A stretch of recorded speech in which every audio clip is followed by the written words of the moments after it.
Hey everyone, Gabe here. It's spring. It's time to have some fun with this V8 Miata.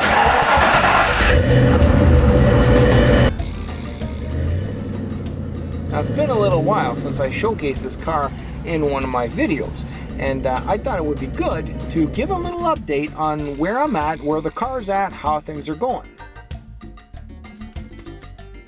Now the last video I made on this car was the project complete video, but we all know that a project like this is never really complete. There's always stuff that you still want to do. I still want to do a brake upgrade, I still want to do a suspension upgrade, I still want to put a roll bar, I want to put a nicer hood scoop once I figure out what to do. I want to do a head cam intake, I want to upgrade this engine, I want more power. The list goes on. You know, I'll probably be working on this car for the rest of my life, realistically, whenever I feel like it. But what's been going on over the last 4 or 5 months? For all intents and purposes, this car was fine to take it out and go have some fun with it, but realistically, it was not ready to pass an E-test or smog test because the engine wasn't quite running right yet. You could smell the unburned gas out of the exhaust. I was burning too much gas, it was hard on gas, and I was getting a backfire out the intake for a little while. Like, as soon as the engine would get warm and go into closed loop, you'd start getting these backfires through the intake as you would accelerate, and then the computer would kind of compensate for whatever was the issue and it would stop doing it. But you know, it wasn't running correctly.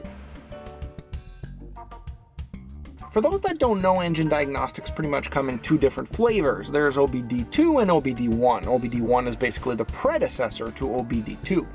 OBD1 was pretty much only around for about 10 years. Well, the engine in this vehicle is from an '89 Mustang LX, and therefore was an OBD1 car. And what that means is that there is nothing standardized. The codes are a lot less elaborate. It's a little bit more difficult to diagnose problems on an OBD1 vehicle. Basically what it consists of on this particular engine is to put a jumper. I made my jumper using a little piece of solder wire, and I flattened the 2 ends so that it will go into the plugs. Then you put the key on and you watch the check engine light blink and you count the blinks.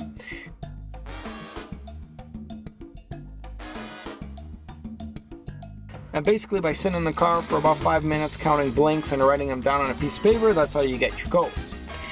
So after running the OBD1 engine diagnostics quite a few times, I kept getting a lean condition on one bank.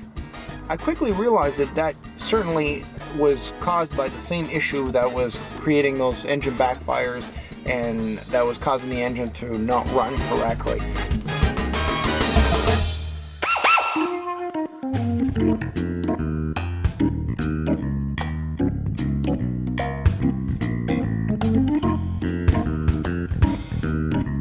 I knew that a bad O2 sensor could be the cause of something like this, but I had bought 2 brand new O2 sensors, so I really didn't think that would be the problem. So after removing all of the smog equipment, trying to find a vacuum leak somewhere in my hoses, bypassing one thing at a time, I finally decided to swab the O2 sensor from side to side, from pipe to pipe, and sure enough, the OBD1 diagnostics indicated that the lean condition was now on the opposite bank.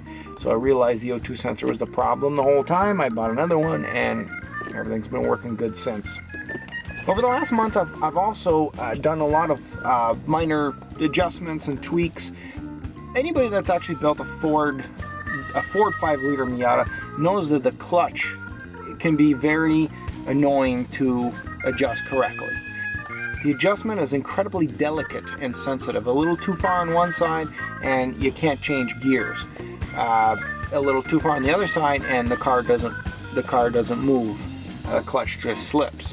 A lot of tweaking, a lot of going for rides, doing some testing, and then coming back and doing a little adjustment on that clutch push rod, that little bolt that you turn basically, but it's just hard to get to and you got to jack the car. So a lot of that, but we're getting there. I mean, almost everything is running really good now on the car. And there really still is a lot of stuff that I did that I'm not quite satisfied with. I want to go back and rework, but it's fine for now. It's the kind of thing that it's fine for now. But one day I want to go back there, relocate this or rechange this, or some of it is just aesthetic. Some of it is like, I think I could do a better job, make it look a little nicer. One day I'll get back there, but until then I can still go out and have fun with the car.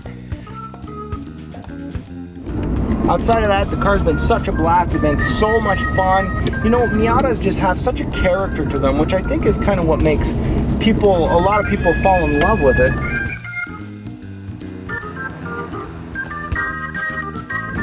Stay tuned for more videos on this car, as well as a lot more cool projects coming.